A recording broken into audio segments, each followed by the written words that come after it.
সম্প্রতি তিশার আগের সংসার নিয়ে ভাইরাল হয়েছে আখির সেই ঐতিহাসিক লাইভ ভিডিও। যে লাইভ ভিডিওতে আখি জানিয়েছে তিশার আগের সংসার সম্পর্কে এবং আগের স্বামী সন্তান সম্পর্কে।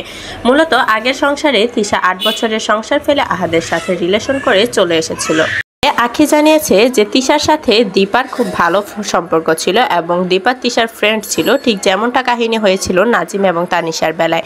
মূলত আখি এবং তিশা দুজনে সতীন হলেও এখন তারা দুজন আলাদা, সেই কারণে আখি তিশার ব্যাপারে সবকিছু ফাঁস করেছে। তিশা এবং দীপার আগে থেকেই বন্ধুত্ব ছিল বলে জানা যায়, তবে দীপার সাথে আহাদের খুব ভালো সম্পর্ক থাকার পরও দীপা তিশার সাথে ভালো সম্পর্ক করে তিশাকে দীপাদের বাসায় নিয়ে এসেছিল এবং আহাদের সাথে তিশার সম্পর্ক হয়ে যায়। আর ঠিক তখনই দীপার সাথে আহাদের সংসারটা ভেঙে যায় এবং আহাদ তিশাকে বিয়ে করে। ঠিক তার পরপরই দীপাকে বাসা থেকে তাড়িয়ে দেয় তিশা। পরবর্তীতে আর্থিক সংকটে পড়লে তারা ভিডিও করা শুরু করে এবং একজনের ভিডিও হিট না হলে পরবর্তীতে তিশা প্ল্যান করে আহাদকে আবারও বিয়ে করায় এবং আখিকে বাসায় আনে শুধুমাত্র ভিউসের জন্য। এই ধরনের কথাই শোনা যায় সোশ্যাল মিডিয়াতে।